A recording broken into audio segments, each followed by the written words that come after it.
Welcome back after this small short break on the technical session 1 in this workshop. And the workshop, of course, is on disruption of education during the COVID-19 pandemic. So I hope all of you are all refreshed and eager to listen to some more exciting speakers and sessions ahead. And just in-house announcement again to all the speakers to please do ensure that you wind up your sessions within 12 minutes, another minute max, so that we stick to the schedule and we are able to catch up for the last time in the interest of the workshop and everybody who have blocked their calendars. So with that, I would like to introduce the next speaker, who's also the chair, Professor Zafar Ahsan, former head Department of Mathematics, Aligarh Muslim University. So as a man of numbers, undoubtedly. And he's been working on gravitational waves, exact solutions to Einstein's equations, symmetries of space-time, and geometric structures in general relativity. He's also so far published 105 research papers in national and international journals of repute and has published 7 books as well. So he's also a member of the Research Board of Advisors, American Biography Institute of the US, and the president of Tensor Society of India since 2017. He's also received various awards. He's the recipient of Excellent Service Award in 2022, Distinguished Scientist Award, Asian Education Award. Well, it's a huge list, honestly. So I'll skip that, and I'm sure all of you are very eager to listen to him. So over to you, Dr. Zafar Ahsan, for your address, please. Thank you, Venkatesh. So I'm sure that the chairman of the session is not supposed to give his presentation. In the end, he will summarize all the things. Yes, sure. So we'll move on to the first speaker then. I thought you would just want to probably make some introductory remarks. But no problem. I can speak, but due to the shortage of time, let me give absolutely. Sure. So let me give the space to the other speakers so that they can put out their things before the audience.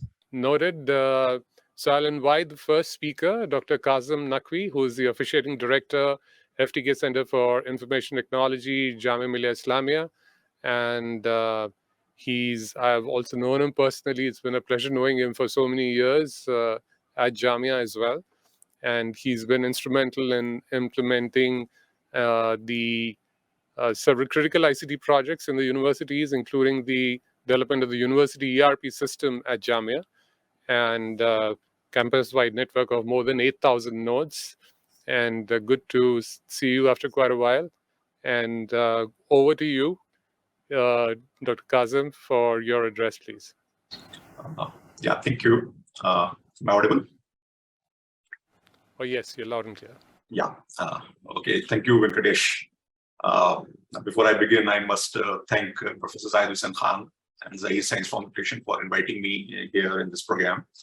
I have been attending sessions in the morning and hearing all those eminent speakers was a good learning opportunity, and probably we will also be sharing our experiences which we have learned during past couple of years. And I look forward to hear from Professor Zafar Ahsan later in this session, his presidential remarks. Then Professor K. Srinivas, my dear friend, Dr. Noor, Mohammad, Professor Zaheer Khan, again, it would be an opportunity to learn from him. He is our mentor and the one who handed over to us a very nice IT center in Jamia. And again, hearing from Venki the latest development in the world, and the one which actually is bringing to all of us with such professional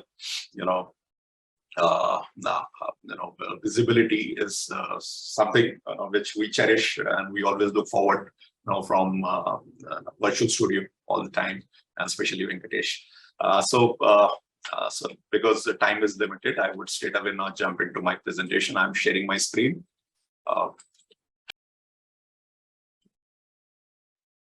So I'll be speaking on COVID-19, a tragedy that opened opportunities for education.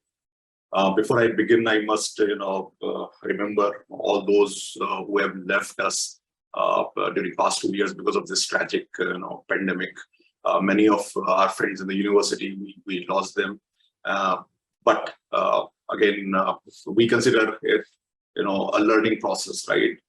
So my condolences goes to all of them, whom we lost during past 24 months or so.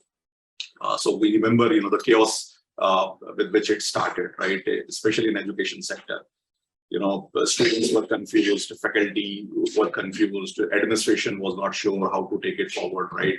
People calling it, to declare it a 0 year, examinations getting postponed, schools getting shut down. So those kind of, chaos was all around, and that led to anxiety among students. Teachers, some of them were willing to take classes online, some were reluctant, some were not trained, so that was the scenario, right? And it pushed the children's, to just sit in front of their computers all the time. Parents earlier used to, tell them not to be into mobiles and these electronic gadgets, or limit, their activities. But this, pandemic, caused all of us to just, went in the reverse direction. There was no alternative. So a child was, made to sit before these mobile devices. He lost all the physical activities and that kind of stuff. So we all are aware of the kind of problems which we all face, right? But this pandemic has realistically changed the world of work, and universities are no exception. Pandemic has created opportunities for educational, changes, provided that we are willing to learn. Because lots of things which we cannot imagine, 10 years back, or maybe just before the start of the COVID, right? So we were forced to do those changes, and because of that force, that compulsion of using the technology, right? So many of were not sure in case if technology would work, but having worked with the technology, with all its limitation and with our limitations, and our people at least have seen that, yes, we can do something with technology. So let us take the best out of what technology is offering. Let us compromise to an extent the way we used to function, and probably we can gel these two together to move forward, right? So how we started, so initially I'll be sharing my experiences of what we did in Jamia, and probably all universities would have their own stories to tell. So anticipating a long lockdown, universities started by discussing alternatives to continue with the university, academics and administration, right? So Vice Chancellor discussed the matter with some senior professors and my center as well, because we were the IT center and we had to take it forward, right? So, because, at that moment, Jamia used to have 9 faculties, now we are 10. So we, because only couple of faculties were, or technical or maybe science or coming from science background, rest of them were essentially non-technical people. So the huge challenge before us was to, how to make those people, who are not very comfortable with the technology to start taking the classes. So we decided to have an intensive online orientation program for all faculty members on use of online teaching tools. Now, luckily, we had already migrated to Google, in 2013, and because of that, I consider my university to be lucky, and many of other universities also migrated. But when we did it in 2013, there were very few universities who were willing to migrate on Google, or they had their own apprehensions on privacy and security and those kind of aspects. But we did it in 2013, and we were happy because Google started offering us the facilities. For example, they used to have a tool called Google Hangout, which was casually used for arranging online meetings. Probably there were no takers except for those who were actually into technology. But Google started shaping these very quickly. So they realized that this lockdown is going to stay here. So we in fact benefited out of these offerings from Google, and we are actually thankful to them and many other industry players who offered their services free of cost for sustaining and continuing with education with whatever minimum ways and means that we could have. So we immediately configured Google Meet and Google Classroom tools in our university. So Google Classroom is essentially an LMS, right, which was not used by most of the universities. Professor Srinivas, who is expert on Moodle, would agree with me that nobody used to talk about Google Classroom then.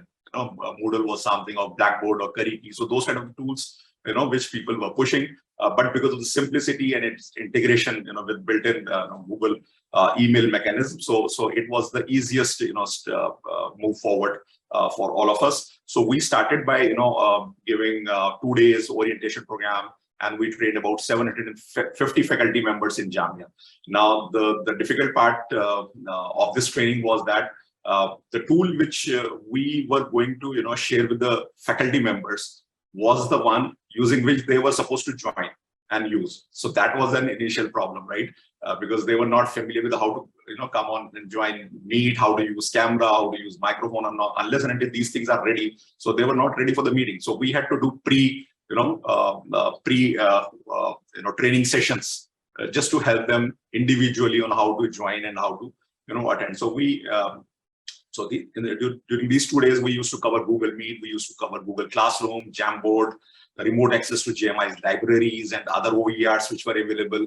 And then, just to motivate the faculty members, we also had, experience sharing sessions, wherein we would invite, senior faculty members, who had some experience of using online tools, so that they can motivate them and encourage them to use these, facilities.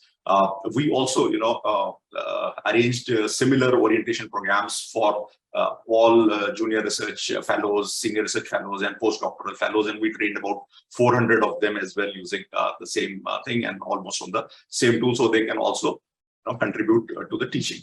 So this slide shows the usage, of the active classes, or the classroom facility, which we said, because we were initially very apprehensive that people would actually make use of it or not.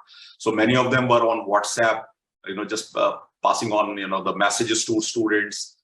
Many of them were asking, them to be in touch using email, etc., etc. So we were very apprehensive in case if they would adopt LMS or not. So these statistics, wherein we can see that 14 days class average in 2021 was 762. Right, and on February 5, 2022, when I took this snap, it increased to 849. So this is 14-day active class per day. Right. So similarly, Google Meet, you can see that 30 days average in case if you see to 991 and 948 during the past 2 years. So these slides show that the tools which we trained the faculty members on were actually being used to carry out the teaching activity. Now, in addition, the university also gave freedom to faculty members to also use other tools. So some of them went for Zoom, Google Meet we were offering, then some of them also went to YouTube, Facebook, Teams, Skype, etc. To help university conduct large events, wherein we could have maybe 1,000 participants. We arranged for WebEx facility. All right. So as a matter of these tools, the university was able to carry out teaching to an extent, and we were able to organize numerous webinars and conferences online, wherein excellent number of people from outside India, international participation was attracted. Now, because of this online tool availability, it was much easy for university to invite people from outside, especially from outside India as well, and that was more economical as well, because we don't worries of paying them and arranging for their transport, etc. Another initiative which university took was going to the Coursera platform. We were aware that SWAYAM, which is a MOOC platform being offered by government, was there. So many of the students were made aware of the offerings of SWAYAM. In addition, we 2 also minutes, yeah, Kazim Saab, sorry. Yeah, I still have time. I think I have put my. How much time do I have? 2-3 minutes. 2-3 minutes more. Okay. So we adopted Coursera platform.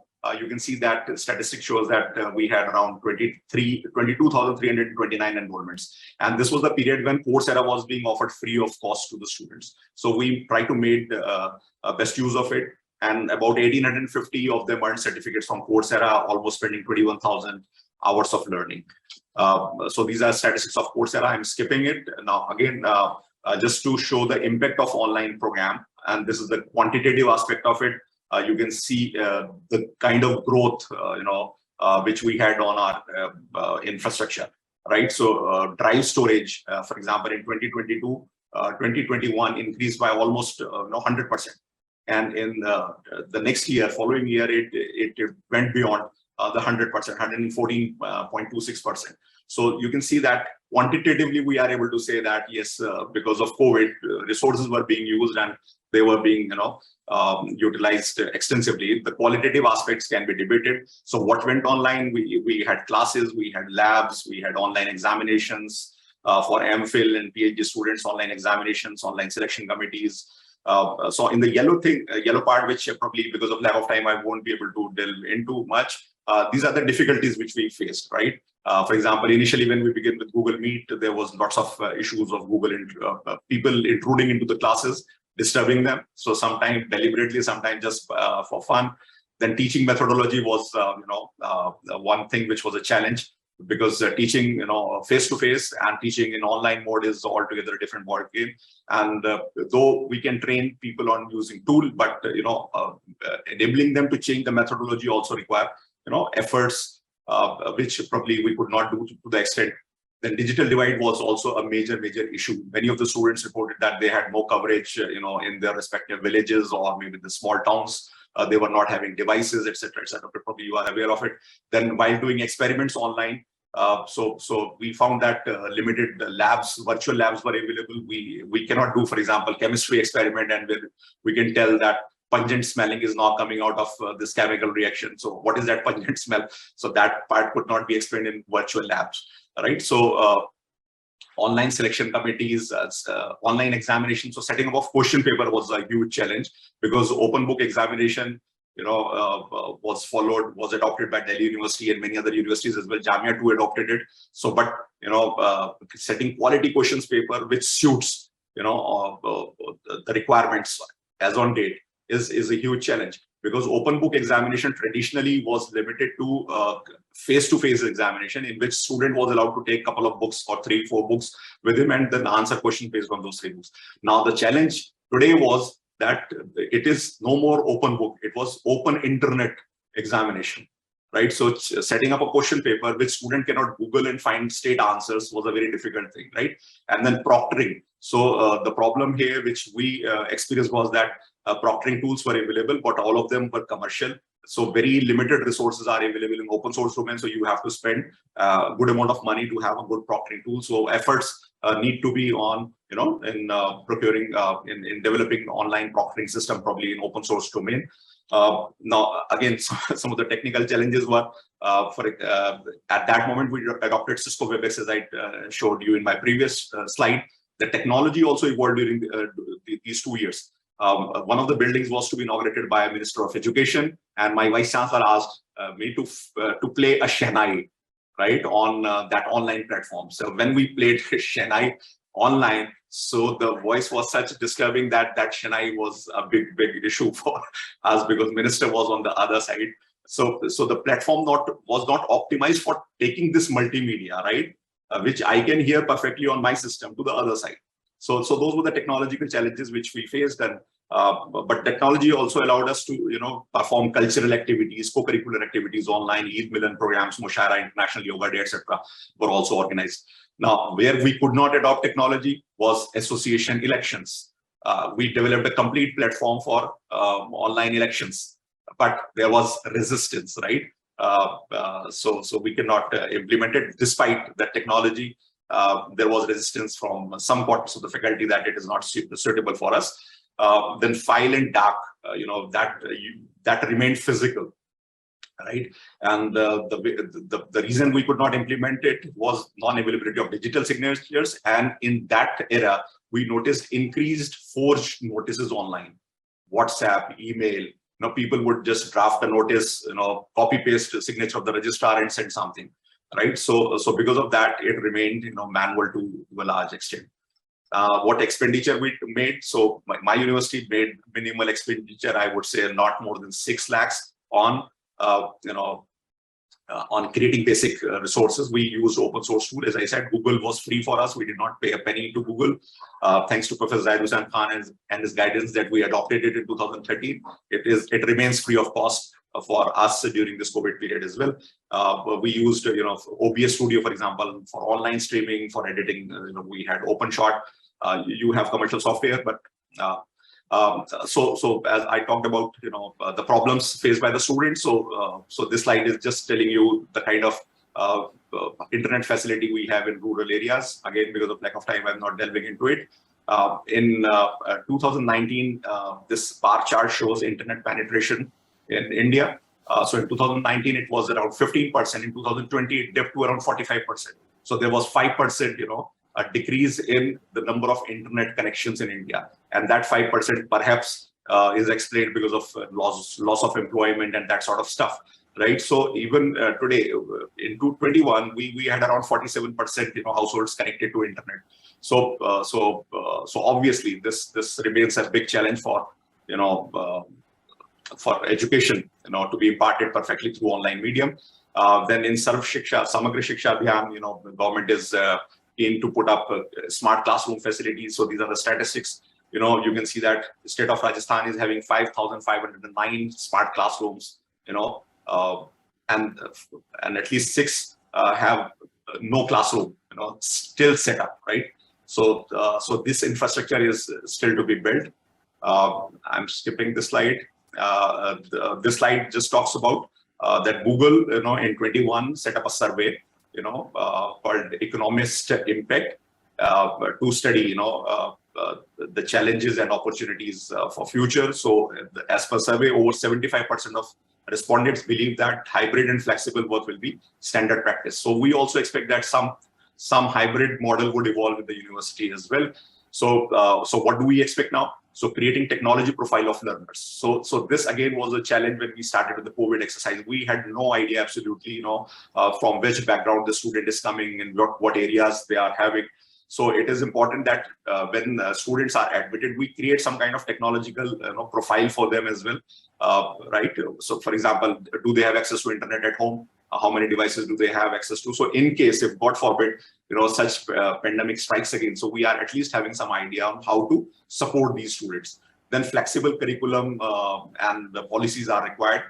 Credit transfer from SWAYAM is limited to 20%. And again, that framework which was released by UGC in 2018 is only talking about credit transfer from SWAYAM. Now, today, lots of international MOOCs providers which provide quality MOOCs are also around.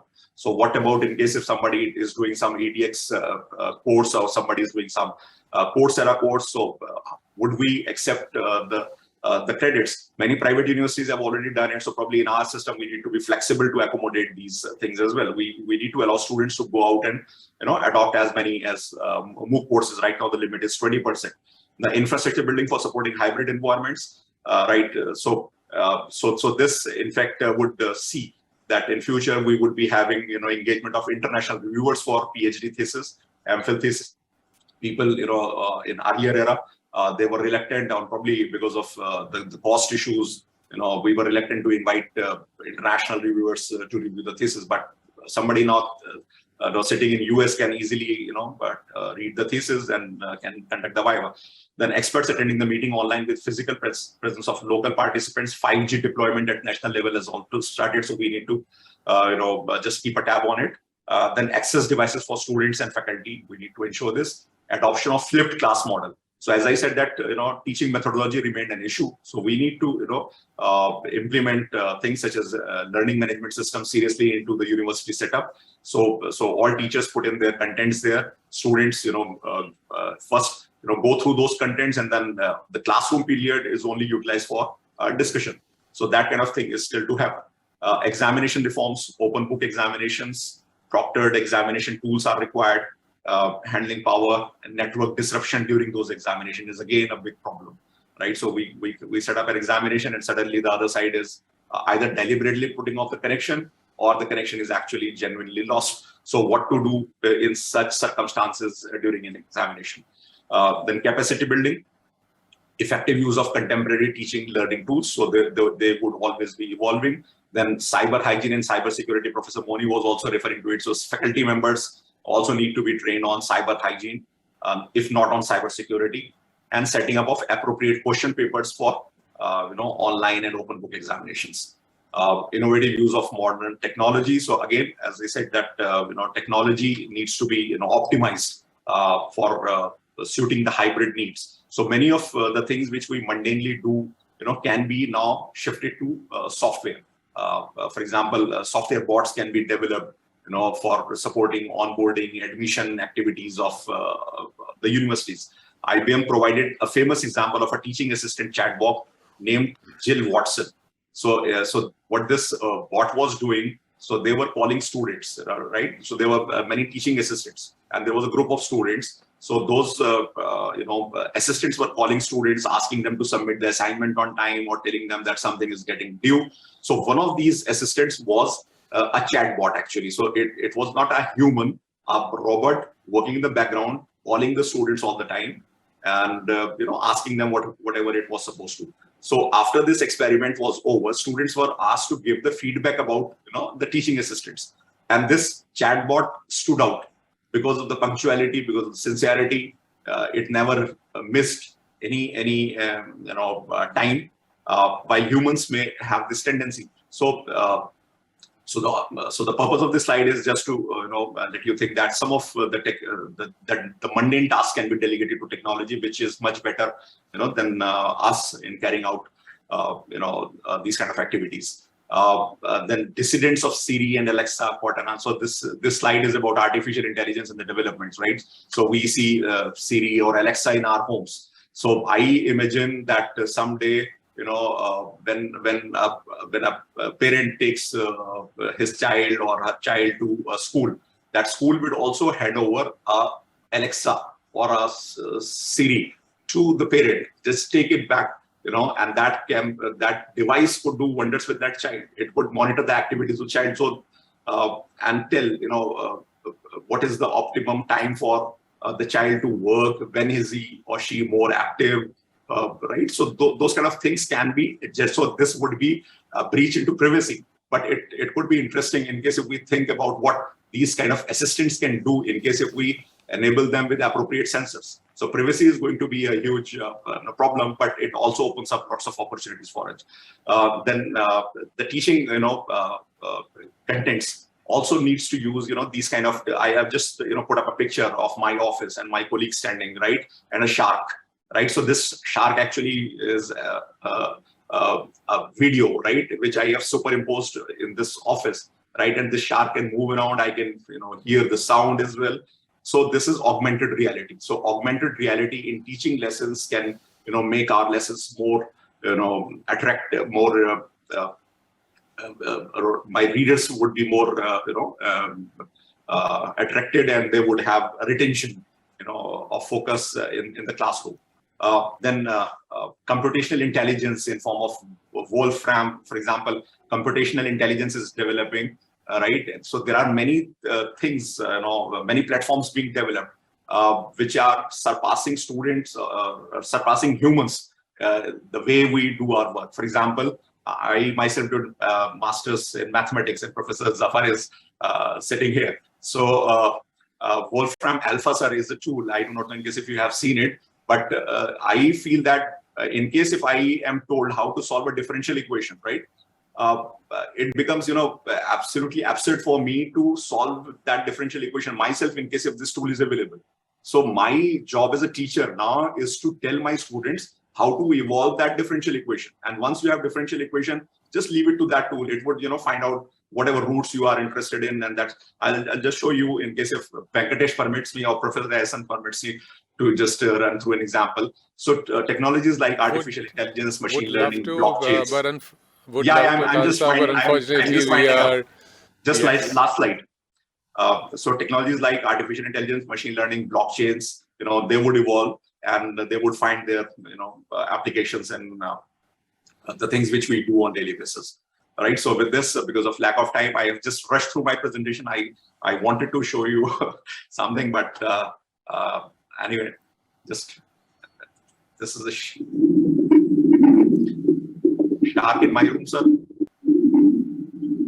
at the shark, and I can have my person standing, in front of the shark, and I can, do wonders with this now. In case if I am teaching what shark is all about, right? And one last thing, this is the site which I was referring to, Wolfram Alpha.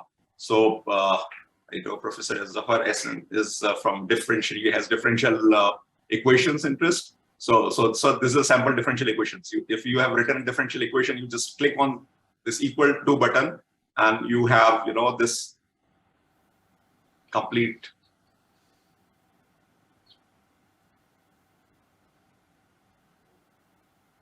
Right.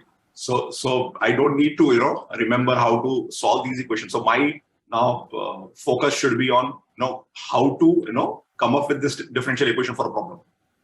Right. So in case if we adopt these kind of technological tools, right, probably we would be very, I would say we would be doing justice with our duty to, carry out teaching and research activities in the universities. So thank you very much. And for giving me a couple of minutes extra. Thank you so much for the wonderful presentation. Always full of innovative ideas is Dr. Kazim Naqvi. So the sharks, of course, were both scary and kind of felt safe as well, that you are in safe waters, finding the shark in your room and you could play around with. So we are already behind schedule, so we ready for our next speaker. Very exciting, Professor K. Srinivas, who's the Ed, ICT and Project Management at NIEPA, which is the National Institute of Education Planning and Administration. He holds a PhD degree in computer science, has been utilizing open source ICT tools and technologies in teaching, learning, and student evaluation since the 90s. And he's also conducts regular teacher training workshops, both at school education and higher education across the country for teachers, and has written a number of articles on different aspects of university automation, e-governance training needs, which have been published in the research journals. And he's also member of various committees, including the advisory committee of Center for Online Learning for universities and many others. And he's also a member of the core committee of the Special Center for E-Learning at the Jawaharlal Nehru University. So over to you, Professor Srinivas. 10 minutes. I would just remind you to start winding up, and so that we are on time. Thank you. Yeah, no worries, Venki. And I stick to my time. And since my earlier speakers have spoken a lot, so I only talk about one of the very important implementation strategy we did for the NEP 2020 for the Government of India. And before I should start, the Honorable Professor Zaheer Sahab, and of course my mentor, and of course Professor Jahid Sahab, and Dr. Tabassum, and my good friend Professor Kazim Bhai, and many of the friends. Thank you very much for giving me the opportunity to put forward my ideas quickly within 10 minutes, as suggested by the moderator. Two things. We have been hearing a lot since morning, like, we often follow, this option, that option. But India is not far behind the many things. The kind of adaptation we took with the technology, thanks to Corona, is fabulous. So again, what is important is we need to evolve, and it's a please try to understand we cannot compare ourselves with Singapore, Finland, or small countries. But of course, the experiences definitely matters.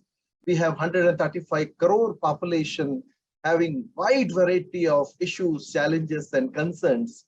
But what I'm trying to say that in spite of all these things, and we have a wonderful policy perspective which is available in front of us, and of course the Government of India is doing the best to do this needful in this regard. Without wasting the time, let me come very few silent features and silent points only. I'll try to highlight on this. So whether technology is an enabler, no doubt about it. Technology is a facilitator. But what is important to me, even though we have so many, as my good friend Kazim Bhai has talked about a lot about the LXS and series and so on and so forth. But what is important, whether we like it or not, still the teacher going to play a critical role in this country. So what is important to me that how do we build the competencies of the teachers, even though being during the Corona pandemic time, we have adopted many things. But what happened, people started talking about very funnily, like, we got bored with the online teaching. So online teaching means, I think, unfortunately, we were confined to only lecturing kind of a thing. I believe it's not a lecturing. We should do something before the class. We should do something after the class. And we try to make the process of learning impactful, engaging, interesting, and challenging for the learner. So at the same time, what is the alternative option? The point is, because it was the lockdown situation, we don't want to get into the zero academic year. So some efforts have been made, and of course, whether we and slowly and steadily, many faculty members, because I was associated with the capacity building of the faculty members, and especially during the pandemic period.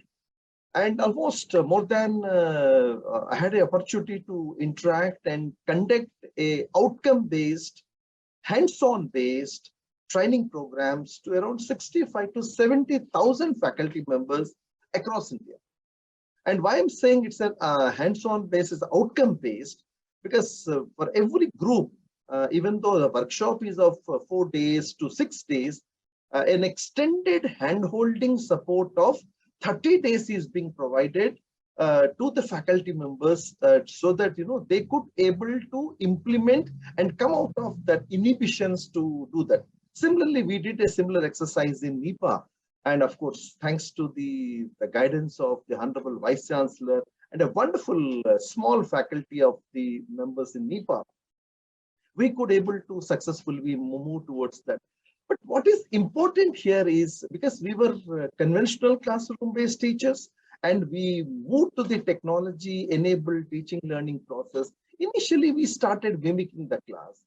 Like we started noticing that, still even after so many years, we were struggling to share it, copying, stopping it, so on and so forth. That process will remain, and technological issues are also very much over there. I believe in this important statement to begin with, whether it's the teaching or training. So, it should be a skill-based, because what is important is, when we give an extempore lecture, people will like it, definitely they will forget. So we need to show some tools and techniques.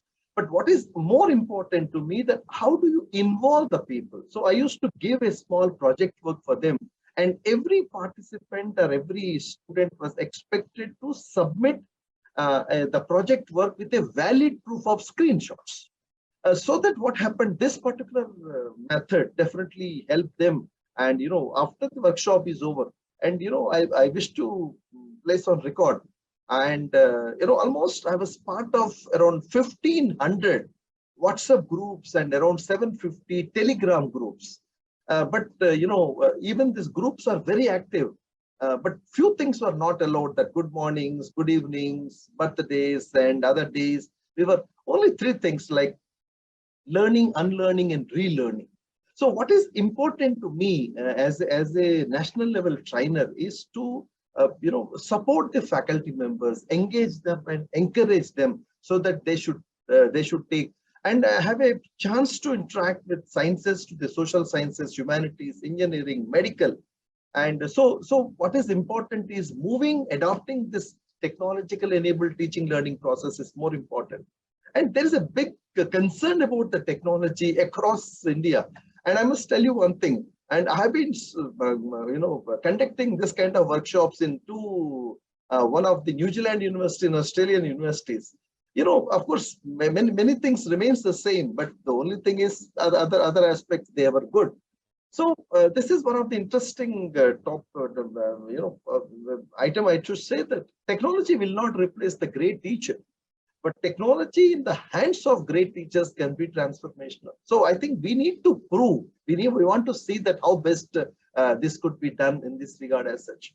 And my second important point within the time of my presentation, it's the setting up of the environment matters. Whether it's a conventional classroom teaching, whether it is the technology mediated teaching learning like a blended learning environment, or transacting the MOOCs courses. So developing a wonderful thing is not a great thing. How you want to serve it, serve to the needy is more important, for which we had to set up the environment. So Albert Einstein says, I do not teach anyone. So in this process, the setting up, having a positive attitude is again very, very important. And many times, it's very easy to say, upload into the YouTube and make the video interactive, download the video, upload into the Google Drive and share it and so on and so forth. I know how the people are literally struggling about these things. So this matters, because why I'm saying that being a teacher is not so easy, because thanks to this corona pandemic, the teaching process has been moved from the four walls of the classrooms to the living rooms of the students. So not only the teacher, not only the parents, students, everybody is watching us. So we should be doubly sure that, so not only the subject competency, the pedagogical expertise, the technological expertise, the language competency, and of course, demonstrated passion, patience, and perseverance. And very, very importantly, thorough understanding of the teaching learning ecosystem and the components. If you do not understand what is the what it is being said, and we cannot able to do this one. And very, very importantly, the student opinion matters. And last 2 years, the kind of awareness has been created through this online system. And students are saying, parents are saying, even my kids also, I'm also watching them when they are taking classes, and these things matters a lot. Of course, we have a wonderful document about the NEP, which talks about a few very interesting things like less content and more learning.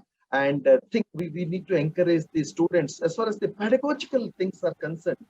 They want to say that it should be an experiential. Just a reminder to kindly start concluding your presentation. Yeah, Thank you. Yeah. I conclude by saying two important things here. And this is one of the interesting and important document, important statement in the new educational policy, which says, while promoting the digital learning in education, the importance of face-to-face, in-person learning is being fully recognized. Accordingly, different effective models of blended learning will be identified for the appropriate replication of different subjects. And the government of the UGC has constituted a committee in this regard. I'm one of the member of that one. The details, the detailing all these things has been put forward into a detailed document. And of course, we have made it very clear, and we are taking this one to the colleges and universities across India, because it looks pretty simple. Because the moment we talk about the technology, what was often used to say that, it's an enabler, it's a facilitator. But I must say, this is the last statement I wish to make. The effectiveness of the technology is directly proportional to four important things. Number one, the competency building. Number two, setting up of the right environment. And third one is the positive intent and the right attitude. And what is important is we have to take the people along with us. It's not so easy to implement, but at the same time, it's not so difficult. And the pandemic has taught us, what are the best ways to do. So we had to take 1 inch, because we have been talking about 5Gs are coming. And thanks to the Atmanirbhar Bharat, the government of India, the different departments are laying down. And I was referred, one of the speakers is talking about NDR, because I was a member of the NDR school education to the higher education. So a lot of efforts are being happened. But the only thing is we need to have little patience, because we don't want miracles used to happen overnight. That's all I wish to say. Thank you very much for giving me the opportunity. I hope I could able to complete whatever the important points I wish to say within 10 minutes. Thanks, Venkatesh. You must have added another 1.5 minute also into that. Thank you very much. Thank you so much, Professor Srinivas. Very interesting, and thank you for being on time. Wonderful presentation there.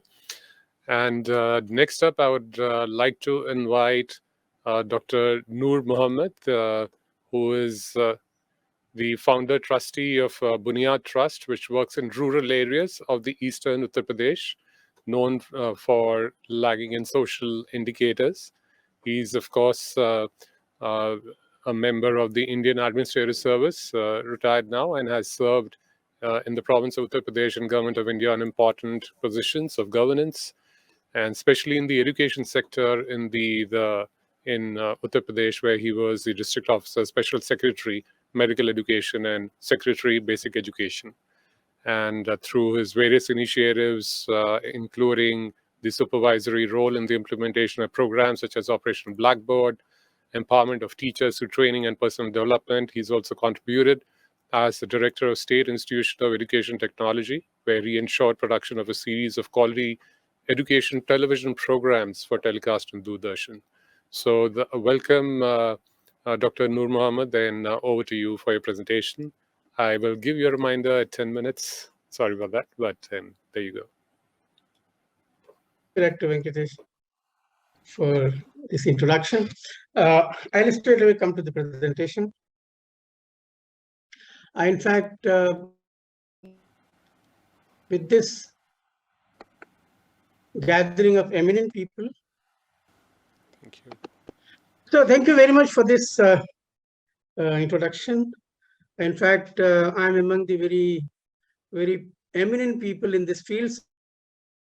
I feel rather nervous, but I have, as has been pointed out in the introduction, I've done a MSc in physics, so that is about the knowledge of science from Aligarh Muslim University.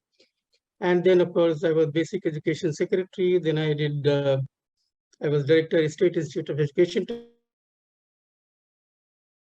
Satisfying was the trainer and teacher in India International Institute of Election Management and Democracy. So that was for 9 years. So with this limited experience, when the IIDEM, India International Institute of Management, we didn't know how to really manage it. And we had to switch over to IT-based training quickly, and had all the infrastructure.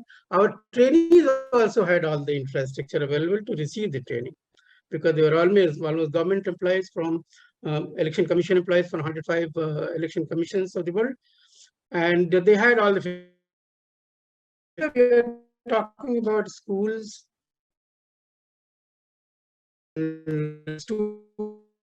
All of them may not be really endowed with, they may not be all that lucky to, even if you deliver, they may not be really lucky to receive that. So in that circumstance, I'll not be talking about what technology can do and what is doing.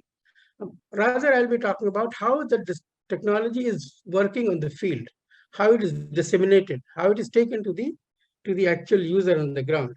So I'll be sharing some of my thoughts there. On the international flight, when we're organizing this, we are talking about how technology can make the difference in education sector. But it can also make the difference in finding out, making the whole process transparent. The teachers attending classes, or students attending classes. So basically this transparency will bring out what is the weakness of the sector, and that should also be taken in exposure to the weaknesses that are there. Will really force us to find a solution for this. Now we all know this. I don't have to repeat this, but just a few figures. Starting when this COVID hit us, the whole world, in fact, got. I mean, the colleges and schools were closed down completely.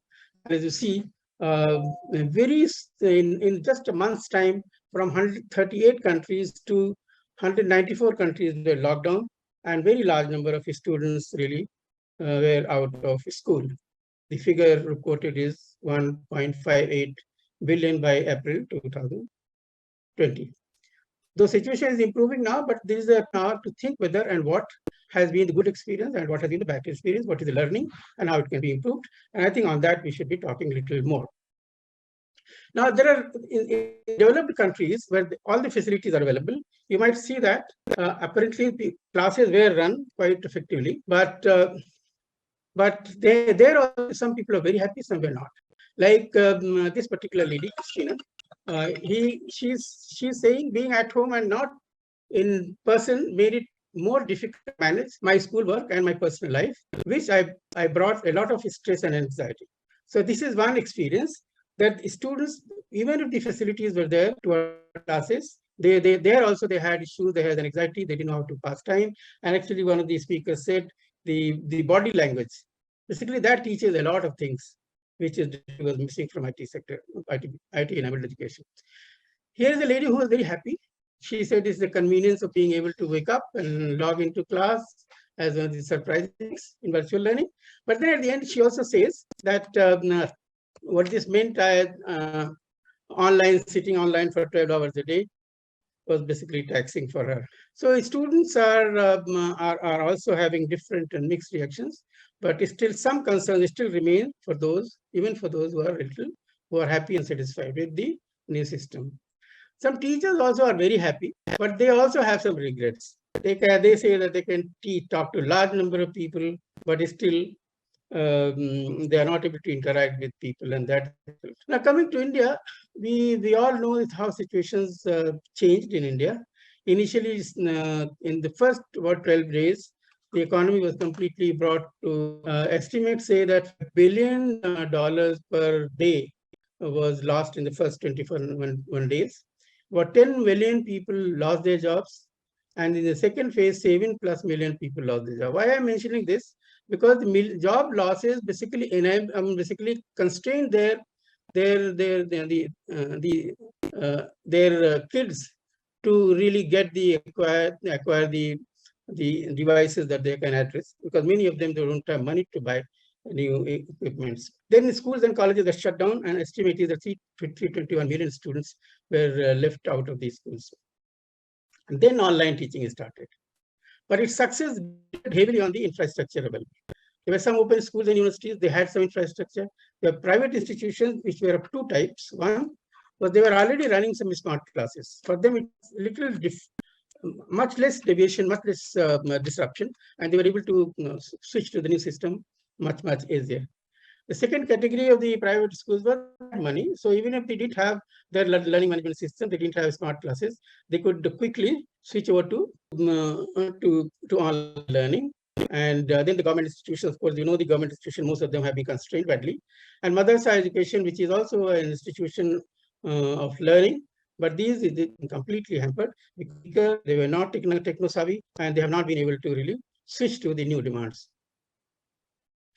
Now, in India, quickly initiatives were taken.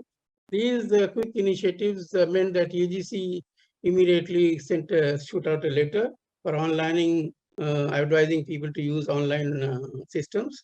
And then the National Mission on Education through Information and Communication Technology, that is the resources created by that were left given to share. And then, of course, monitoring started. Then IT companies came in and they started giving free access. Byju's and others, they started giving free access to the materials. So this kind of and a number of other initiatives, which I'm not mentioning here. Government of India also sort of came up with a lot of programs like eVidya. It was an effort to unify all the efforts for digital and online learning, or even air education, like radios. And there were so many schemes like the Diksha, One Nation, One Digital, to create quality content, and then QR coded books and so on. Swam Prabha TV channels for all class, radio, community radio, postcards, Shikshawani, digitally accessible information system for visually hearing and impaired, and design language, sign language in iOS of websites and YouTubes. Now you can see the material wise, the infrastructure wise, at the technical level, I think it's complete quite a lot. Only thing is that receivers, how best the receivers can receive these, how best whether the visually and hearing impaired person has got all the wherewithals to really access these and take advantage of that, and similarly about others. About SWAM TV channels, for instance, about TV channels, it is just one-way process, and if you see the lectures, They are also very, very, sort of, there's no possibility of interaction at all. And there is no, and it is possible to have interaction if you have just a QR code on the screen, and somebody can just scan it and get the lessons and get the exercises, quizzes, everything. So interactivity can be increased even in many of these programs by a little bit of innovation. There were innovations for areas where there was no internet connectivity. It was not so good. It was basically recorded videos and games and so on and so forth.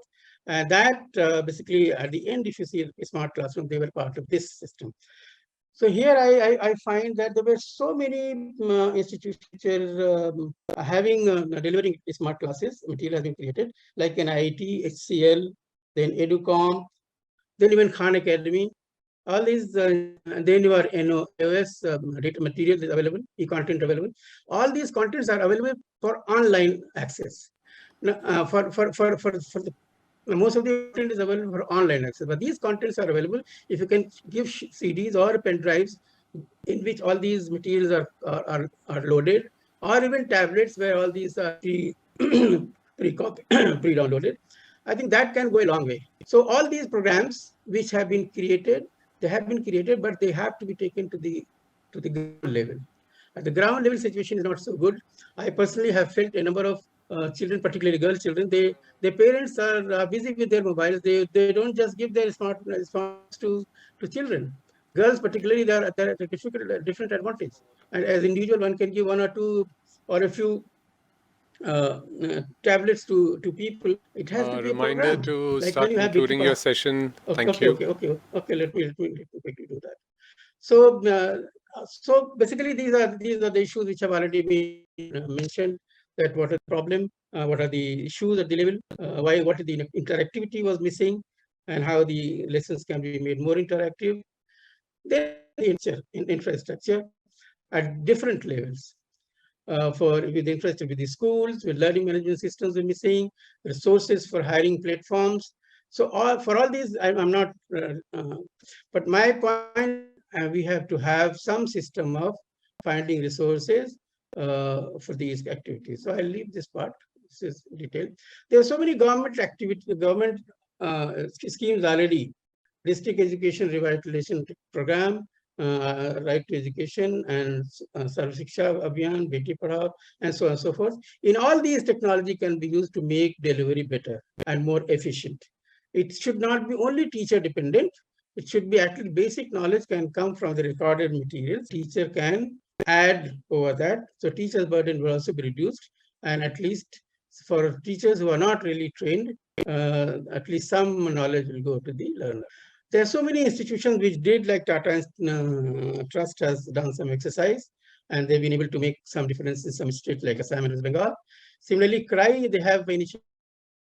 They basically get digital tablets. They raise resources and give digital tablets to people. They give digital platform. They allow people to refresh their knowledge during the last time they have talked, so that they can update themselves. And they are working in the villages and in those areas where it is most needed. The reach is, of course, much less, only 25,000 people, but I think it has to be increased. Buniyaad Foundation, that basically Buniyaad Trust that we worked with, it was basically a small effort in a village, and where the idea was to how to improve the quality of teaching. It is more on the quality of teaching. So there was a competition was organized where a large number of students from different colleges, they participated. And in that, there was marking done, and on the basis of that, some rewards were given to them. Some were given motorcycle, bicycles, some were given some books, and so on and so forth, depending on the position they got. And that made a lot of difference, actually, because the schools which started performing better, so schools got incentive to improve their education system and participate in this system. So this has, for the last so many years, it has been done, and some figure has been given. Small scale, it has to be upscaled, and for that huge resources are required, which of course are missing. Now, if you see the government participation, government school participation has been much lower, because they not, the quality of teaching there is very bad, and I think a specific effort has to be there for that. Lately, they started working for madrasas also. And then they started Career Guidance Center. And because of that, so many people went to higher institutions. They got admission because of the competitive spirit. Some madrasas which are completely closed down because they didn't have money to run. So for them, of course, it is starting from the scratch. And in like UP has started some very good initiatives. They tried to modernize the madrasas in a way. But there also, if you see the number of people enrolling and appearing is much in a bad shape. And if you go further into detail, if you see the last line, NCERT syllabus has been mandated for them. Mathematics, social, everything is taught there. But still, the teachers are not there. The teachers are not there because if you pay teachers a huge salary, then only they will come, because government pays very huge as compared to the local people. And these people can't really raise money like that from their local resources and donations. So this is if you want to really use these institutions, which are very large in number, their quality has to be improved through a very campaign manner. Then the question was the teaching of teachers. So Azam Campus Pune, they have come forward that they will teach madrasa teachers and madrasa administration also how to run a school, training in online teaching, computerization. So they have started working on that. But I find when I try to get some people for this training, particularly girls, they say, no, girls have to be accompanied with some men. So the expenditure immediately becomes double. And so many people are not in a position to go because they say, if you go there, we'll be literally sacrificing our wages here. So the incentive for going there has to be found out, because at present, the incentives seem to be very, very low. 15 minutes are over. Then okay, let's just go the way forward. So for the way forward, in fact, like we have Swachh Bharat Abhiyan, all the corporate sector CSR money has been pumped in. Education should be under that campaign like Swachh Bharat Abhiyan, and huge resources can be raised, and we can make it really work. For at least 5 years, education should be the only, and the main education and health could be the main sectors on which the government money should go. Then government initiatives like this are accessible in rural and urban areas communities. They should be accessible to all, poor and rich. And for that, proactive facilitation is needed, and even help is needed. And then, of course, some individual initiatives, institutions initiatives. Then tablet for girls. If you can give cycle for girls, why can't we give tablet for girls with preloaded education material?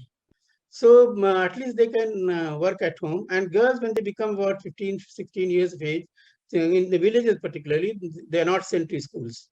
It is not safe. So if they can read at home and then appear to use the NOS, National Open School Systems and Open University System, they can go for higher education.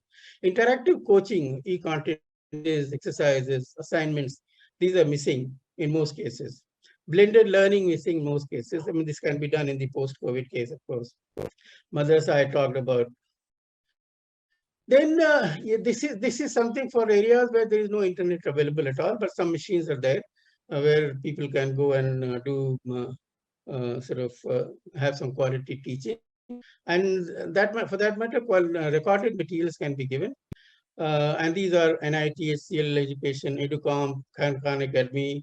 All these resources were there. In fact, I contact Khan Academy if they can give all their material in CDs, so that I can give it in rural areas and run a pilot project. But somehow that could not really materialize.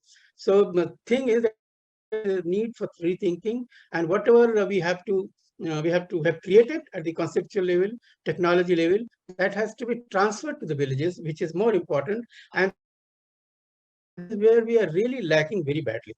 Now, I'll end with this slide. Education is the passport for the future, to the future. For tomorrow belongs to those who prepare for it today. And that is why we must prepare for it today. Today, we have the wherewithals, we have the technology, as we have heard experts. You can use AI, you can use all kind of technology available, virtual reality, and so on and so forth. But to the common man, to the poor in the slums, in the urban area and the rural areas, this has to go, and that should be our priority rather than more on what has been discussed in most of the discussions of this kind. So with this, I end my presentation. Thank you very much for the time.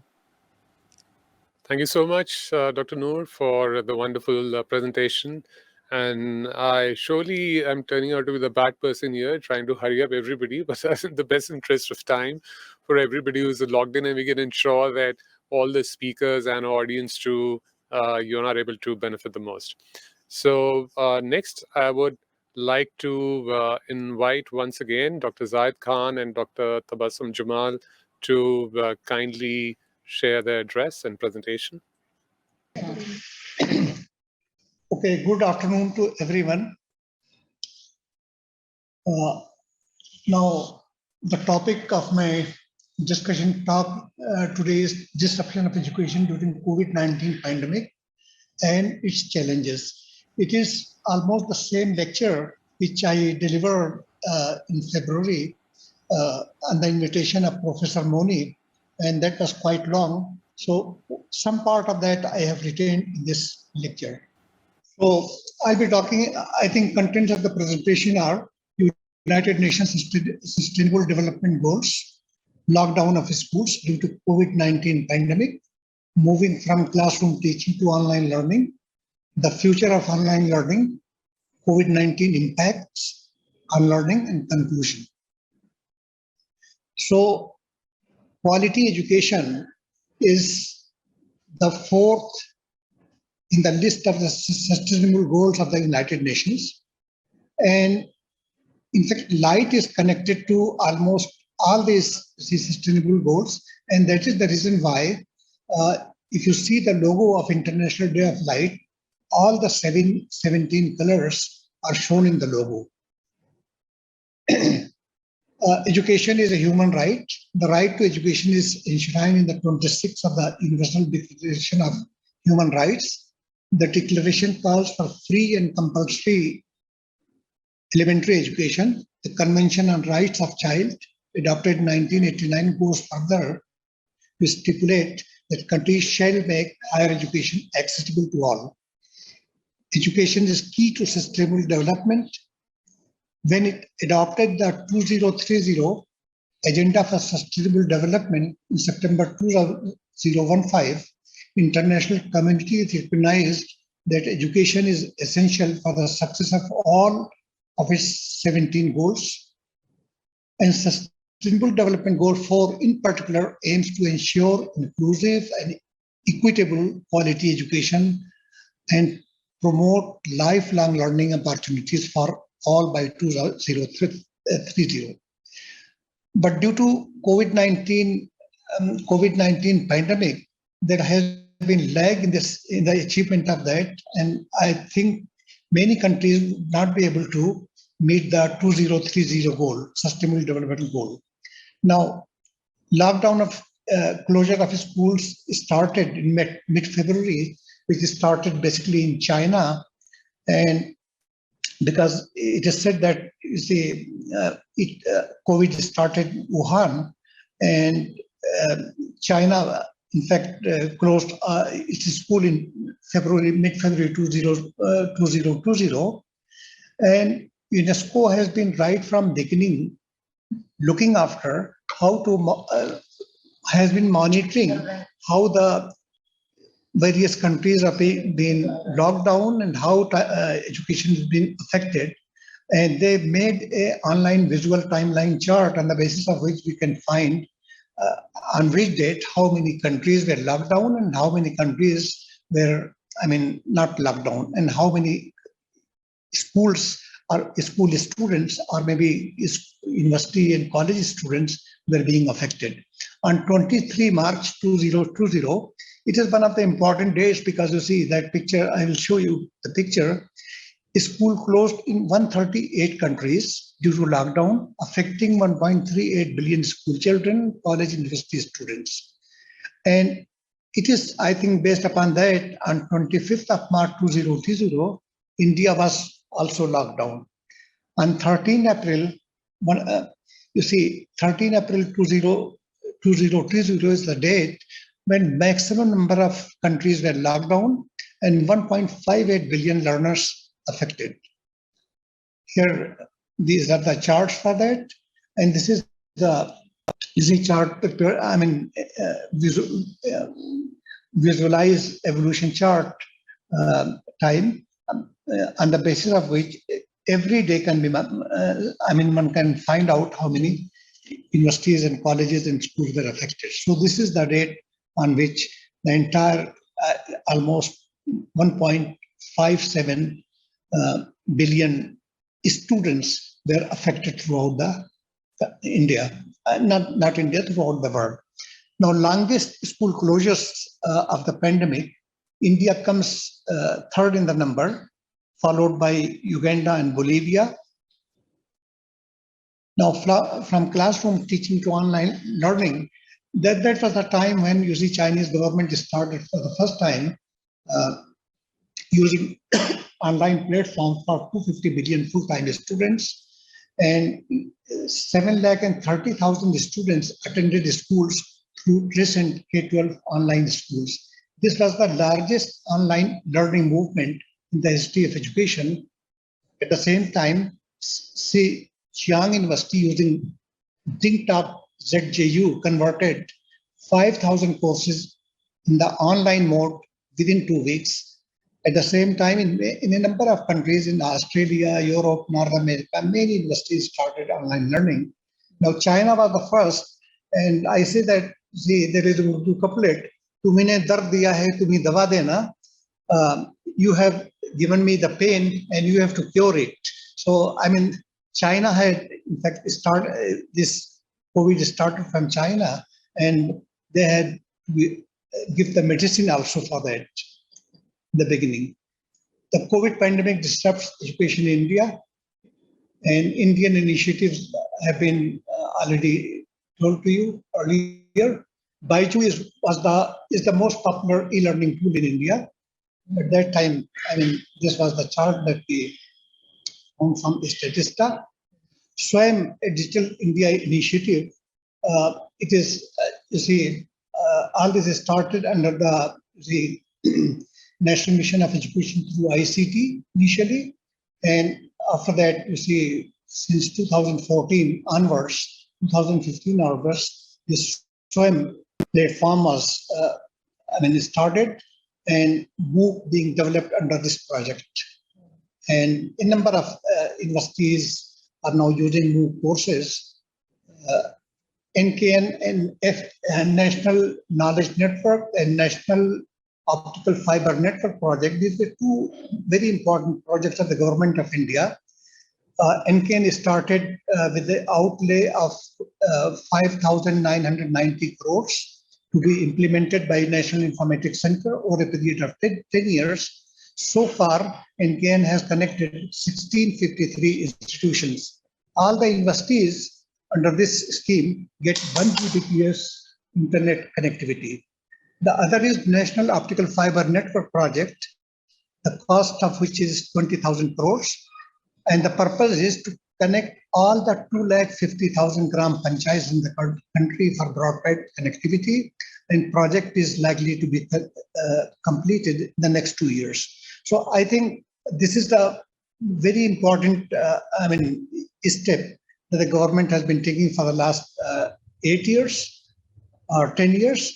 And now, once the 250,000 gram panchayats are connected, we will be at least able to impart the same quality of education, take same quality of education to the villages as we have in the cities also, where internet connectivity is better. Online learning, e-learning learning, I'm not going to give any definition. I will move faster. There are three important components of online learning. One is digital learning contents. The second is learning management systems, about which Professor Srinivas is one of the experts. He has been using Moodle for quite a long time, and he has trained lakhs of students on Moodle. And the third is video conferencing tools. as far as digital learning content is concerned, I will mention only about open educational resources, massive open online courses briefly.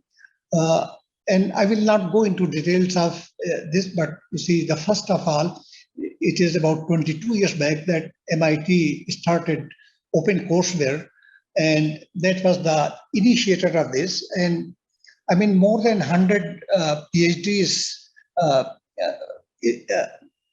more than 100 students had completed their PhDs. Even I think about 8 or 10 years back, when see it was only 10-year-old. Khan Academy, Merlot Open.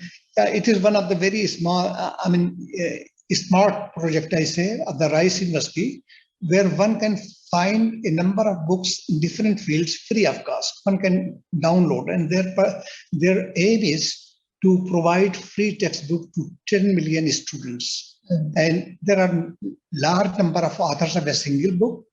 And one of the books I downloaded right in the beginning, when they had published only 4 or 5 books, that was on physics, and I found that was one excellent book. I had never found any book compared to that earlier.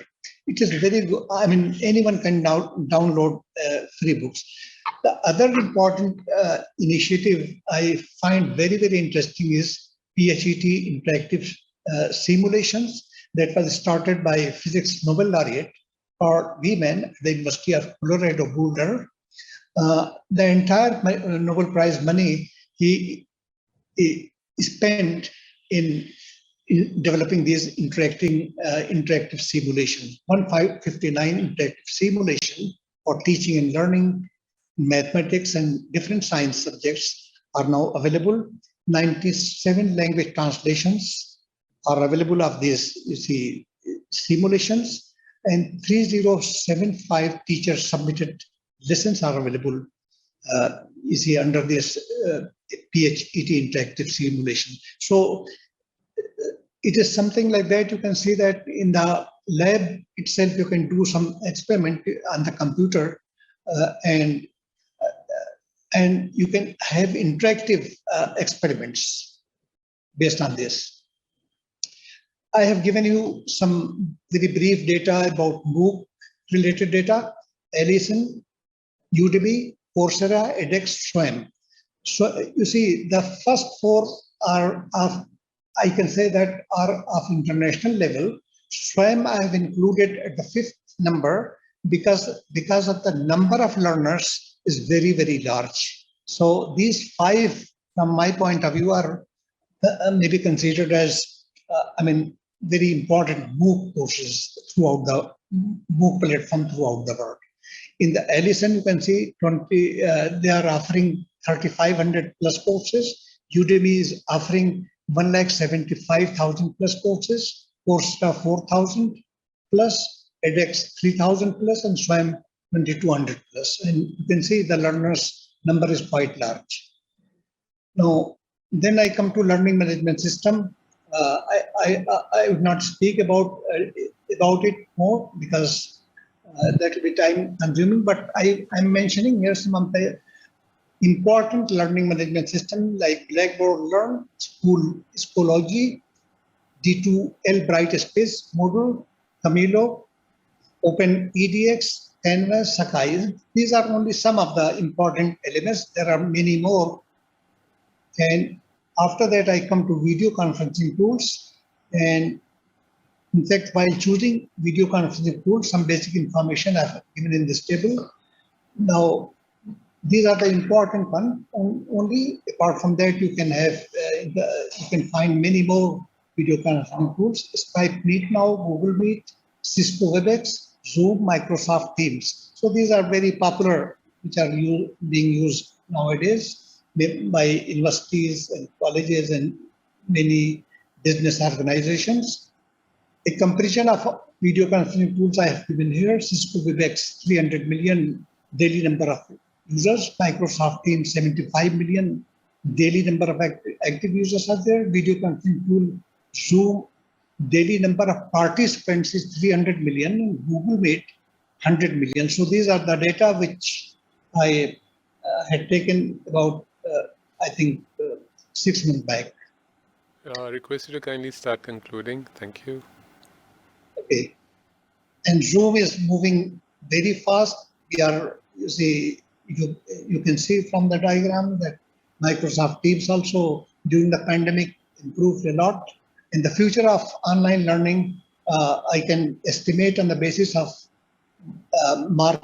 global market survey, and you can see that e-learning has been increasing very, very fast from $200 billion around the year 2019, and it is estimated to move to $375 billion in 2026. Similarly, global academic e-learning market is also increasing very fast. LMS market, you can see that here also there is an increase, and video conferencing market is also increasing very fast. So on the basis of that, we can say that our online learning is going to, and future of online learning will be very, very bright, and because market is continuously growing. In spite of the fact that you see during COVID, there have been so many disruptions, industries had gone down, but this online learning industry has been improving a lot. This is the diagram showing the internet word penetration rate by geographical region. In Asia, it is about 53.6, and the same percentage is in India also. An outcome of this, you can see that if you consider the international data, then on the basis of that, just a moment, I think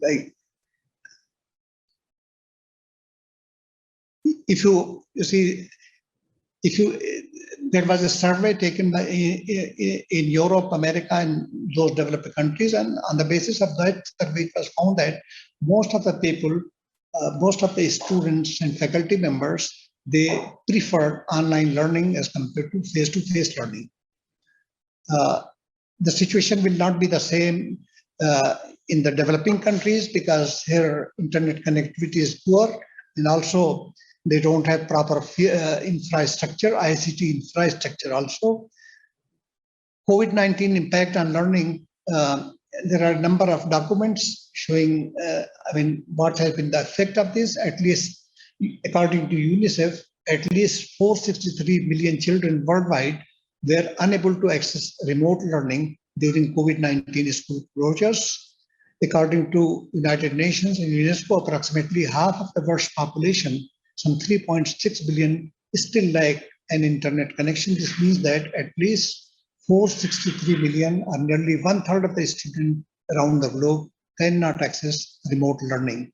So, these are the negative things. I show where the improvement is to be done. According to UNICEF, younger students had less access to remote learning, and they are more affected by learning losses than older students. There has been a study by Azim Premji University which reveals that 92% of children have lost at least one specific language ability from the previous year across all classes, and 82% of children on an average have lost at least one specific mathematical ability from the previous year across the all classes. That is because of the lack of, closure of the schools and so on. A report by Save the Children shows that almost 10 million children may never return to school following COVID lockdown, which is very, very serious. COVID-19 leaves estimated $77 billion gap in education spending for poorest children. And I think poorest are going to be affected much more as compared to, richer people because of this. Similarly, ACER 2021 report also has given a lot of data about this. And many students are shifting from private schools to government schools because their income has gone down and tuition fees have increased.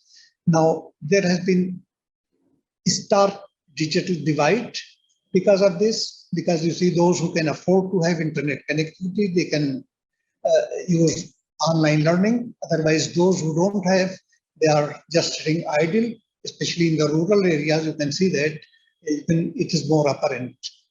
And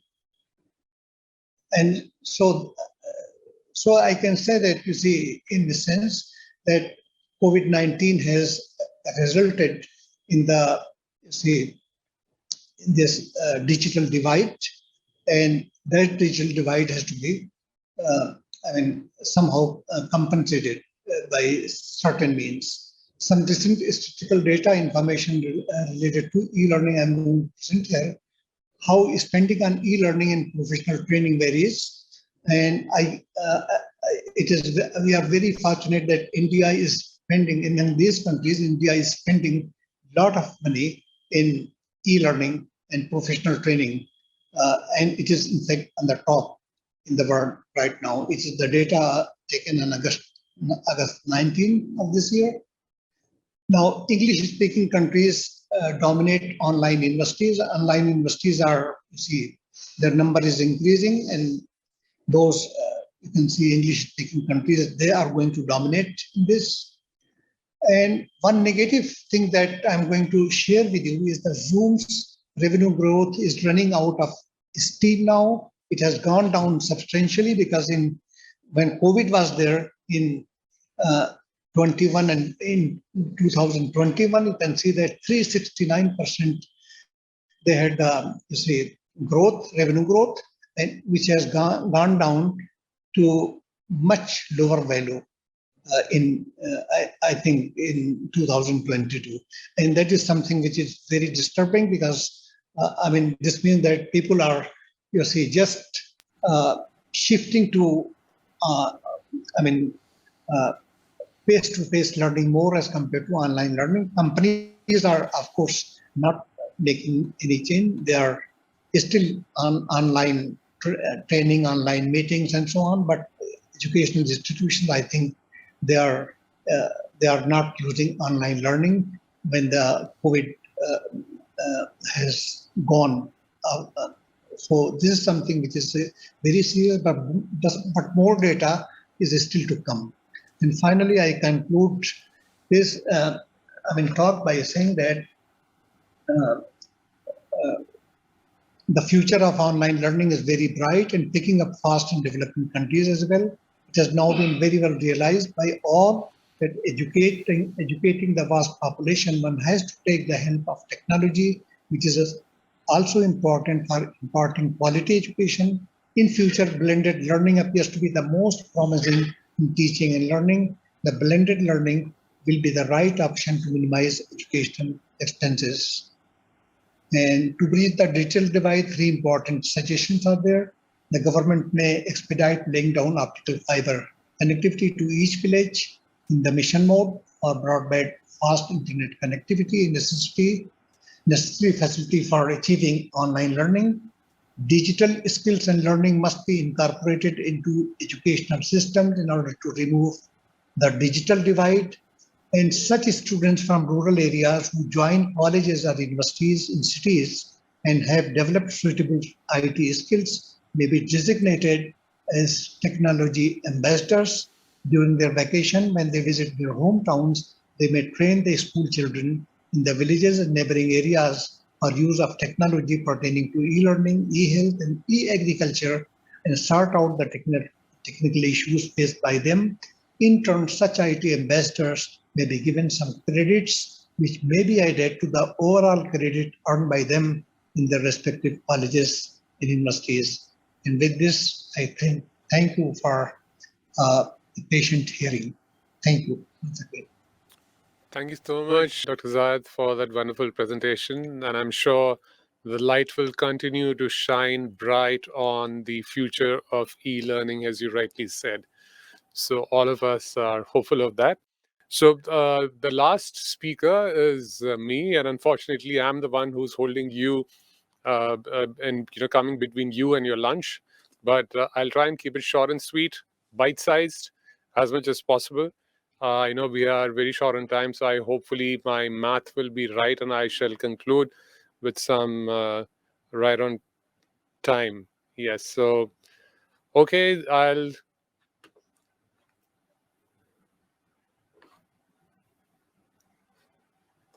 okay, I'm just sharing. All right. So great. Firstly, it's been lovely being associated with this event, and of course, our association with Dr. Zaid Khan goes back quite a lot, and we've been doing some exciting work. But have been in touch with him. He's a great friend, and always look forward to opportunities, working with friends. So that was one of them, the reasons.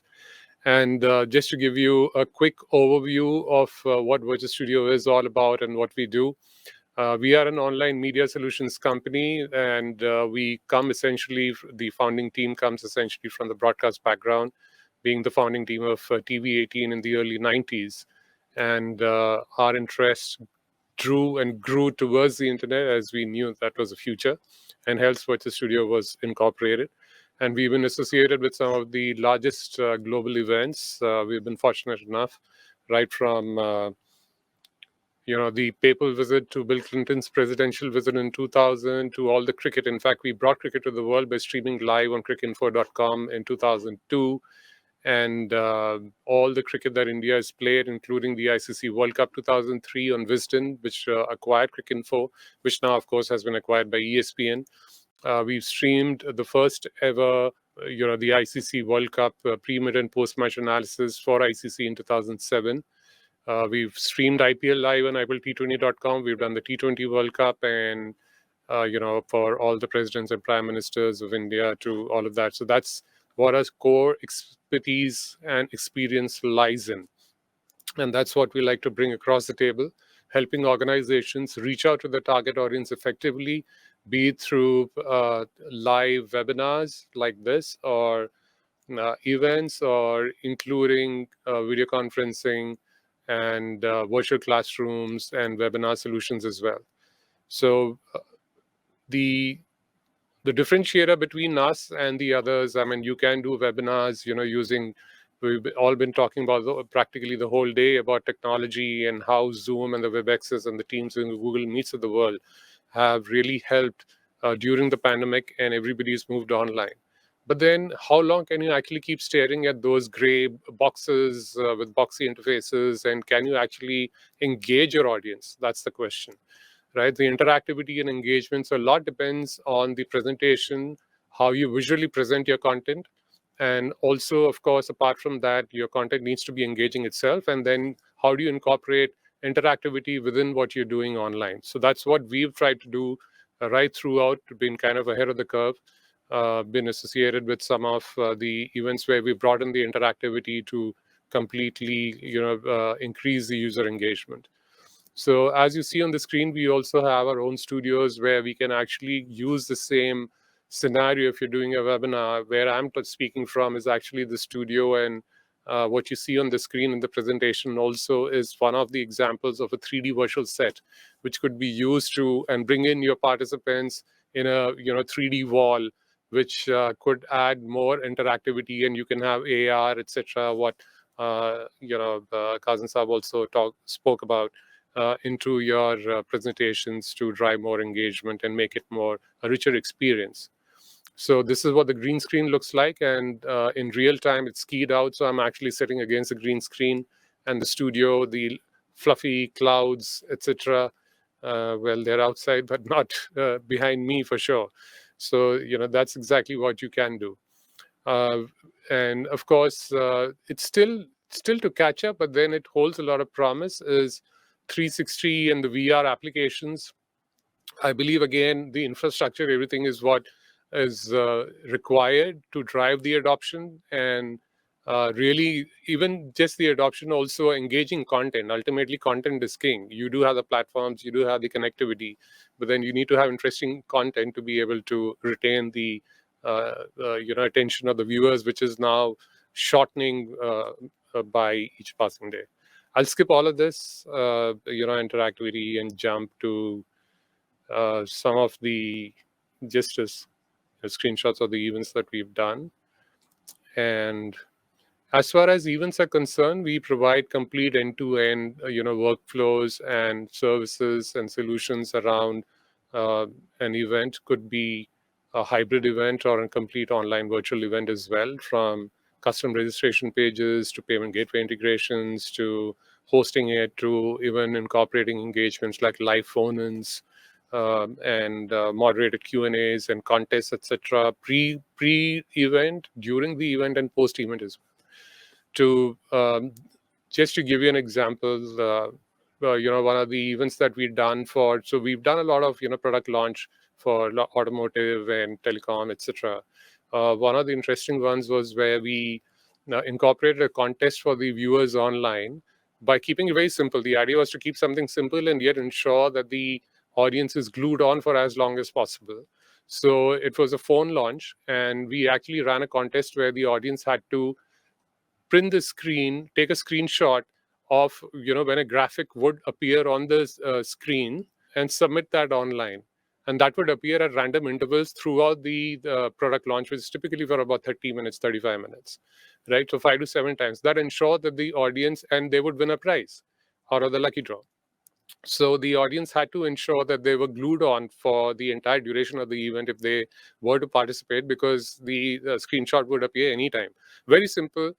Uses just a little bit of innovation and creative ideas how you can incorporate that without using extensive technology, where people are motivated because there's an end game.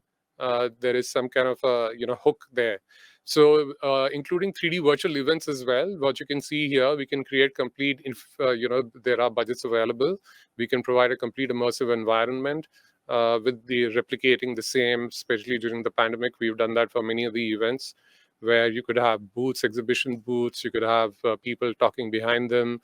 You could actually track the entire digital journey of the footprint of the attendee from start to finish, knowing exactly what they've done. You could even have contests, which could be scavenger hunts and others with leaderboards.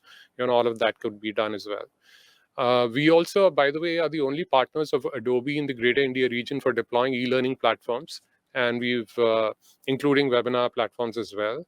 And even here, as you see, we provide complete services around doing and hosting events, which we've done a lot during the something unique.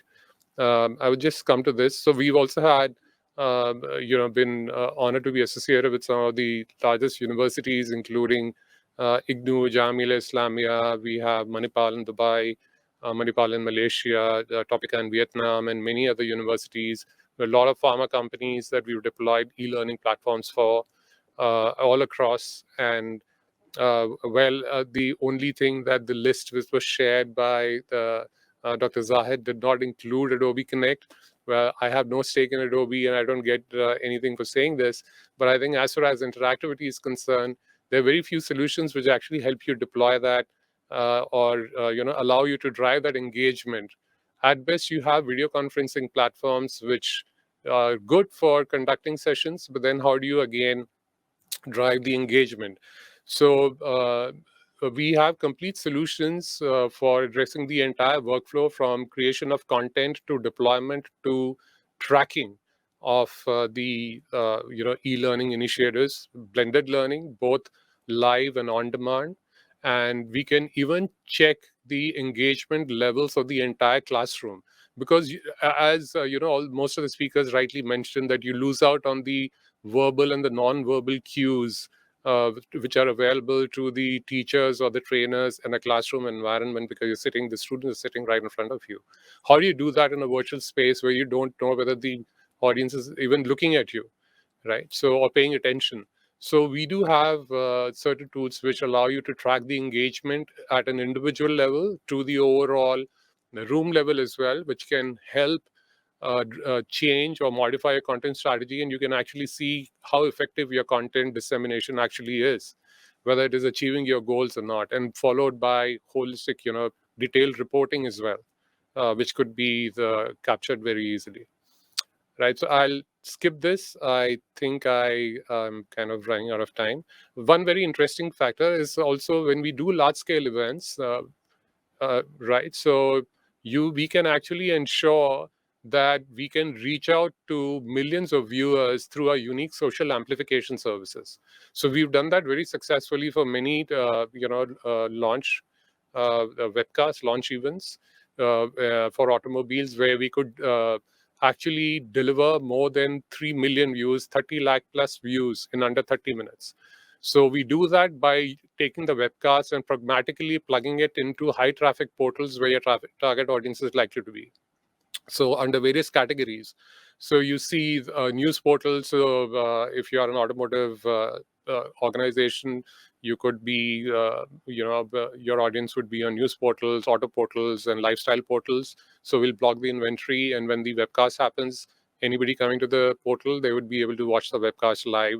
We can even have a call to action, which would allow them to engage with the brand by leading them to an inquiry page, a product page, or a landing page, or an e-commerce page, whatever you want to do, right? So this is just some of the stats.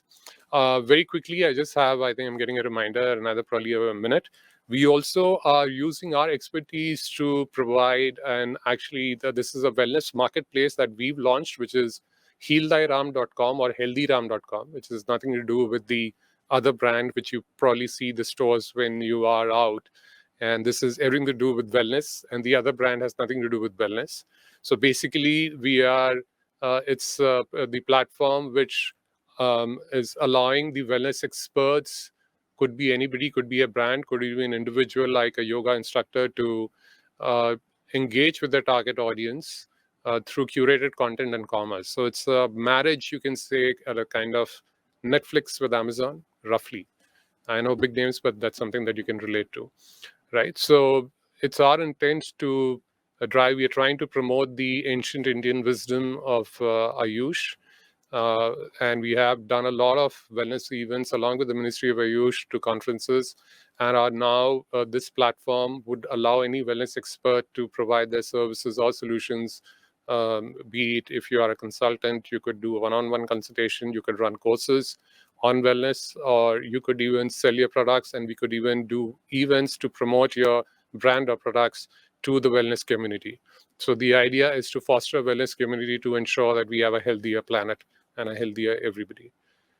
Right. So, and we also have, since we work a lot in the e-learning space and the online learning, so we've launched skillpod.com, which is a social learning platform, which allows users or anybody to deliver their, teachers, instructors, etc. Anybody wanting to deliver their courses online can use the same and deliver immersive content again. So which we're focusing on. So that is all about us, and we'd be happy to seek any opportunity with anybody wanting to do anything in the online digital media space. We'd be happy to connect and see how we can partner together. Thank you. And that's all from me. And I think I've quite managed, a few minutes, but I try to be as fast and concise and precise as I could. So thank you for the patient listening. And now over to Dr. Zafar Ahsan for his concluding remarks on the session. And we take a quick break for lunch, and then we come back again for the last session.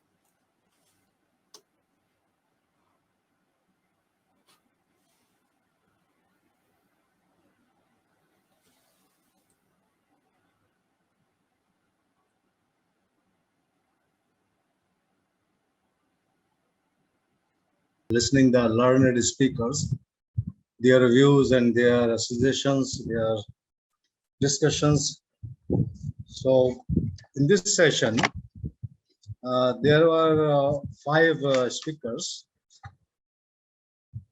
Dr. Kazim Naqvi, Professor Srinivas, Dr. Noor Mohammad, Dr. Professor Zaheer, and the host as well, Venkatesh. So Professor Zaheer has given me a very difficult job, in the sense that I have to listen each speaker very carefully. I'm not supposed to leave for a single moment from my laptop. So this is a very difficult job. And listening carefully is another difficult job. Professor Kazim, Dr. Kazim Naqvi in his lecture discussed about the advantages and disadvantages of this COVID-19 pandemic. And of course, these advantages and disadvantages are connected, are related to the field of education. So disadvantage was there that these were the years of chaos and anxiety for the students, as well as the physical activities of the students, they remain suspended throughout these years. But the benefits were more than the disadvantages, that we got the best available technology during this period. At least in India, we are now technologically advanced, that we can do anything wonders with the technology. If we don't have this COVID pandemic, then our usual teaching will go on. So this is the main benefit. So online teaching is possible. Students as well as the teaching faculties, they are also benefited with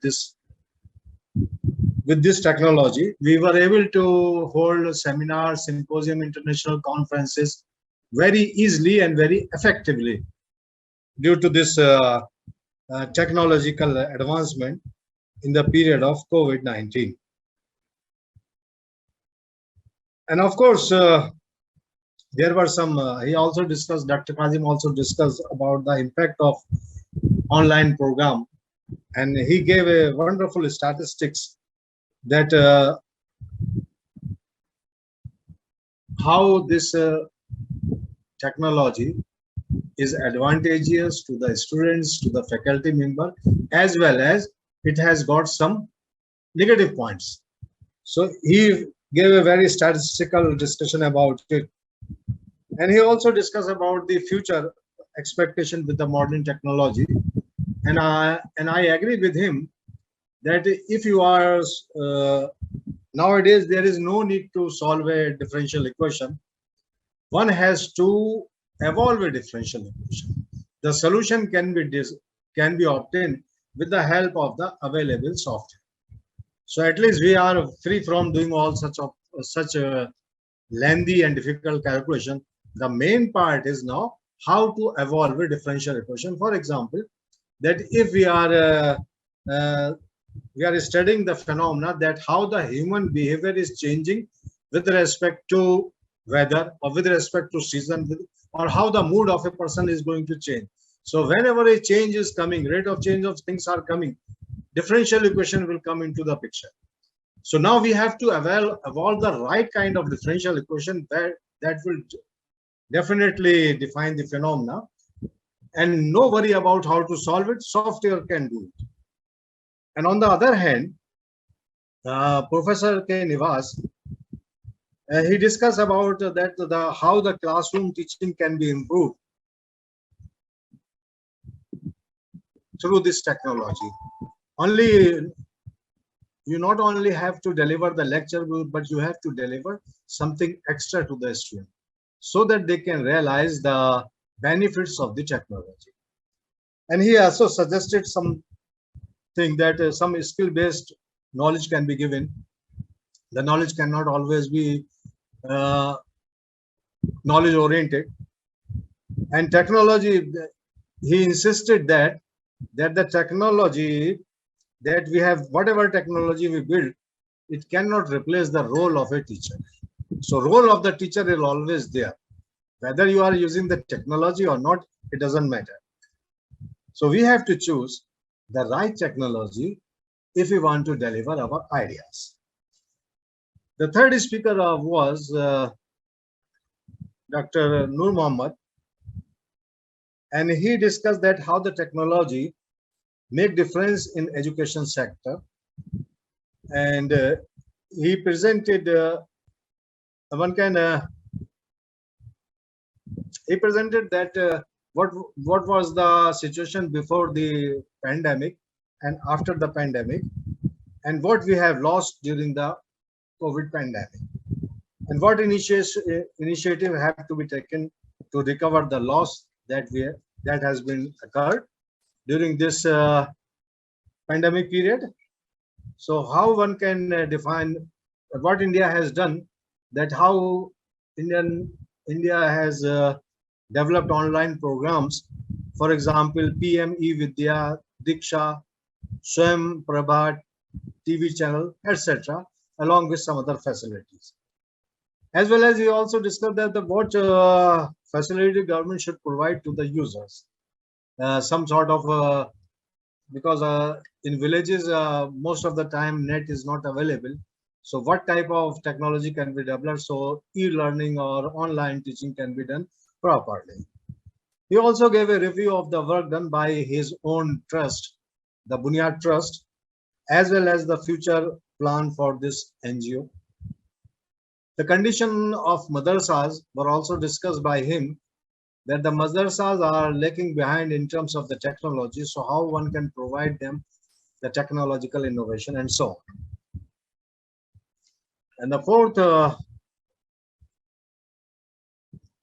lecture was done by the organizer himself, Professor Zaheer, and he discussed that the education is the key to sustainable development. Actually, he promoted this idea, and as expected, he promoted the goals of the UNESCO because he is the member of that particular organization. So, of course, he has to promote that thing also. Goals, GOALS, and in O, all the 17 colors were depicted.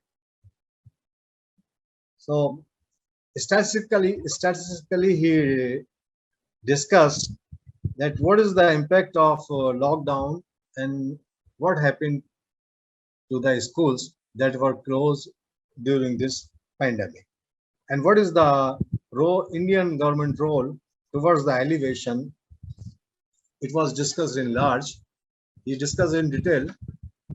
He also discussed in detail that what has been done at the international level to protect the loss of education during the pandemic period. He discussed about the learning management scheme and also the tools for online teaching. What is the future of e-learning? So, by some tables and statistics, he mentioned that the future of e-learning is very bright, as the market is continuously increasing. And that, of course, we have seen. The market is continuously increasing. So this is how that we enter the e-learning. And finally, the comparator of this program, he informed about very clearly, cleverly, and impressively. He informed about the aims and interest of his own organization, and as well as discussed what facilities he can provide to its users, as well as, and of course, now everybody knows his organization name is Virtual Studio. So he tell us how their organization is working and what kind of job they are taking, and how they can reach to the customers. So this is what the people said, and so I reserve my own suggestion because so many suggestions are given here. So if I do them, most of them are repeated. So once again, I thank you all of them, and due to the shortage of time, I finished my summarization or whatever you call it at this point of juncture. So thank you once again. Thank you, Professor Zaheer, and all of your team for giving me this opportunity to be able to be here and listen some wonderful talks. Thank you very much. Over to you. Thank you, Professor Zafar Sahab, for summarizing very beautifully all the talks of this session. And we kept you here for more than 2 hours just listening to our talks. That was a very difficult task, of course. And taking down the notes and then finally speaking about it. Thank you very much. Okay, my pleasure. All right, so thank you so much once again to all the speakers and of course to our chair, Dr. Zafar Ahsan.